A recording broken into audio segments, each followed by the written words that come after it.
You might be wondering, should I buy a house now or should I wait until 2024 next year? Well, in this video, we're going to talk about the New Jersey housing market for 2023 and get into what fears you might be wondering about. Are interest rates too high? Is inventory too low? What if I pay too much? What if I don't time the market well? Well, these are all questions that we're going to get into right now. Hey, I'm Jeff Massey, your local realtor, and I get calls every day from people just like you who are thinking about moving to one of New York City's amazing suburbs. And the team and I, we love it. So whether you're moving in 7 days or 7 months, give us a call, shoot us a text, or send us an email so we can help you make an easy, stress-free purchase in the New York City area. So the answer to the question, should I buy a house now or wait until 2024?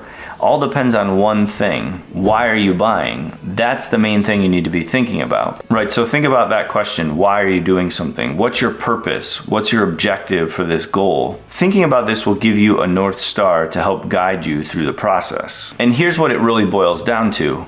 Do you need to buy or do you want to buy? One of those has a different outcome than the other. If you need to buy, then it's for a specific reason. We won't get into all the details because obviously each person's needs are going to be different, but that's going to project you on a different path than if you want to buy. If you want to buy just because, your friends are doing it or you think you need to do it, that's a different story, and it's going to be a little bit more of a meandering path because you don't really have a North Star. You just feel like, oh, well, I need to buy because my parents told me to, or whatever it is. So that part is going to set you on a path that doesn't have a finite goal. If you need to do something, you're going to figure out how to get it done. But if you want to do something just because it's fashionable or whatever, you heard about depreciation or whatever it is, by the way, that's only for investing. But anyways, if you want to do something, it's not going to give you the right outcome. You need to think about the need. So if you need to do it, you might not have a choice. So let's start to get into the fears. What if I pay too much, right? Well, everyone's wondering that. But the truth of the matter is 1% overpayment or maybe even a 2% overpayment in the short term isn't going to affect you in the long term. Most people are looking to buy a house and settle down. Maybe they have a certain timeline in mind. And the truth is 1 to 2 years of fluctuation isn't going to break the bank. You're looking for that long-term gain. So that's why having a plan in mind and knowing what your needs are going to impact how you pay for that home, and understand that 1 or 2% here isn't going to break the bank, because down the road, as the home appreciates, when you go to sell it, that 1 to 2%, you're probably going to be laughing about it, because in the future, whether that's 5 years, 7 years, 10 years, 12 years, that 1% is going to go away on the wayside. The other thing you need to think about isn't just your budget in terms of home price, but your monthly costs. And a lot of people get hung up on, well, I'm buying a house for $500,000 or I'm buying a house for $1 million. The truth is you're not buying a house for that price. You're buying a house for a specific monthly cost, because you could have 2 homes that are, let's say, worth $500,000. One home could be in a condo that has an HOA of $500 a month and property taxes of $10,000 a month, let's say, or a year, So that is going to work out to a much different monthly payment than a house that's purely just $500,000 and has property taxes of, say, $8,000 a month or $12,000 a month. They're going to be 2 different numbers. And so when you set out on a path and you're asking yourself why and what do I need to do to get me the right objective, you're looking at a monthly budget, not an overall price of the house. That monthly budget is going to be based on the current interest rates, which we'll get into later, but it's going to set you on a finite path.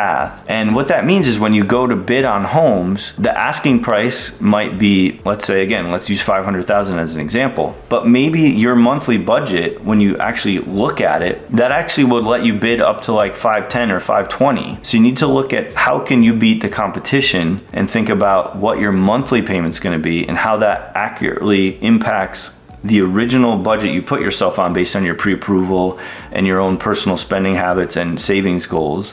How can that allow you to leverage that situation? Because frankly, you shouldn't be looking at homes that are right at the top of your monthly budget. You should be looking slightly lower. And again, taking into account the HOAs and the taxes of that particular home, you should look a little bit below, factoring in some buffers for those 2 things I just said.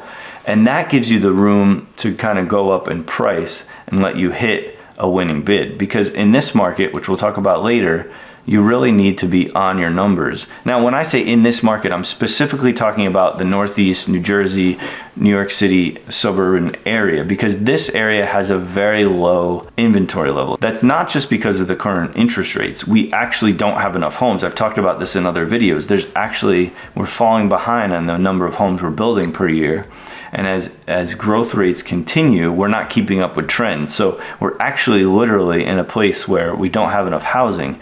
And if you haven't looked around this area, we don't have a lot of land to put those homes on. So unless you're in a city environment where you can go vertical and the zoning allows for that, if you're looking at some of these suburban towns, we're really talking about a fixed number of homes and a fixed number of homes that need to sell. Again, the question need, those sellers need to sell because of whatever life situation is happening to them. The people that want to sell but don't necessarily need to sell, they might be holding back. So that might be a little marginal amount of inventory.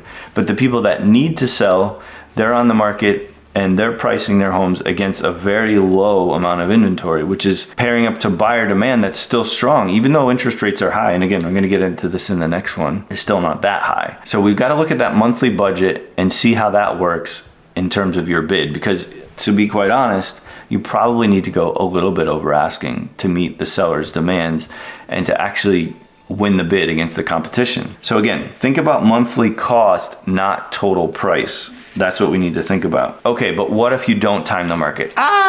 Nobody wants to feel like they didn't do something correctly. We always have FOMO, fear of missing out. Fear of missing out on the perfect price, fear of missing out on a good deal. But the truth of the matter is, again, if we go back to this question of why, if you need to do something, it's because of a housing need, right? We're talking about housing need, not necessarily investment need.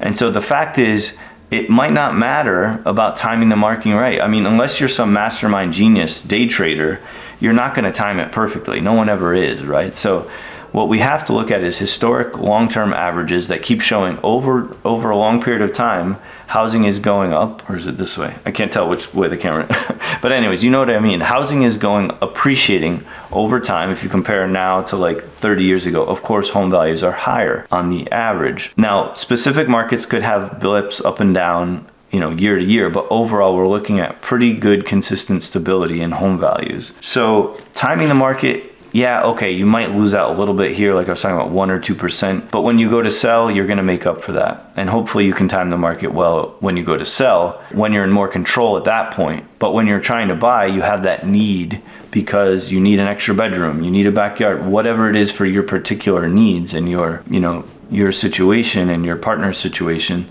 You need to figure out how that's going to impact what you're trying to do. And the truth of the matter is life happens and you're purchasing this again as a need. What is that need? You need a place to live. So people get confused about, property is an investment. Well, the truth is, yeah, it is an investment if you're an investor, but if you're a homeowner that needs to live in your home, the truth is you're getting a benefit of living in that home. So whether or not you're lucky in getting that perfect timing, it's really not necessarily relevant. At the end of the day, you get to live there and benefit from that. So I've been mentioning it a little bit here and there, but yeah, interest rates are high. I mean, the truth is they're high compared to a few years ago or even last year, but they're not that high historically. I mean, we've all probably heard our parents talking about, when I bought my first house, the interest rate was like 15%. We're definitely not at that level. And even if things are a little shaky for the next few months, everyone's kind of predicting that eventually they're going to come back down a little bit. So what does that mean for you? And how does that relate to our specific question of should I buy now or should I wait until 2024? And the answer is you should probably buy now, because if rates do come down and inventory doesn't change dramatically, then the truth is we're all fighting for the same amount of homes, but now everyone's got less interest, so they can pay more. We're going back to that monthly cost situation. Their monthly budget just went up because mortgage rates went down, so that allows them to afford more of a home. So more people are going to get back into the market. Demand is going to continue higher. Let's just say this, as of today, this recording, we're still in a seller's market. Even though interest rates are a little bit higher than a few years ago or last year, we're still in a seller's market specifically because of the inventory levels, right? So the good thing is when you buy in, you're crystallizing that price today. I'm forecasting personally. Now, I'm not an economist. I'm not a money manager in any way, but let's just say this. I believe in the future, home values are going to stay strong and if not go up, because once rates come down a little bit, inventory is not going to change dramatically. And there's going to be a lot more pent-up demand now that rates potentially have gone down, and that's going to lead to more price increases. So I would buy today, lock in your price, and take into account the fact that you can refinance in the future and lower your monthly payment. The benefit of that is because you're working on that monthly budget, once you do lower your monthly payment with a refinance, now you've got some extra savings that you can be putting back in your savings account or making other investments with.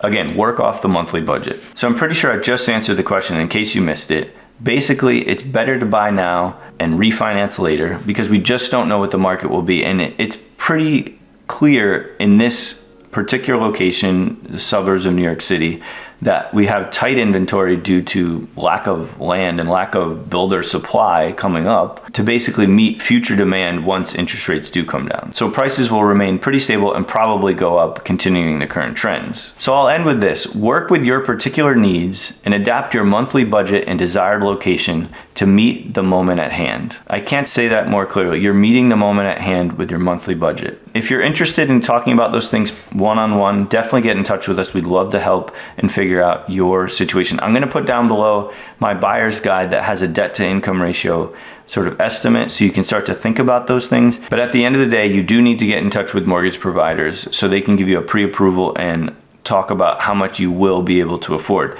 Now, that doesn't mean you need to spend that much. That's a separate issue. You need to think about your own personal budget because a lot of times they'll give you way more than you think you even qualify for. So you do need to think about your overall goals in terms of savings and that, so on and so forth. But so you'll have to balance between what your pre-approval budget is and what your actual monthly budget is that you feel comfortable with. So again, focus on the why and everything else will fall into place. So if you're interested in learning more about the New Jersey housing market in 2023, I'm going to link another video right here where I'm going to talk about which towns have been going over asking and how dramatically. I'll see you over there.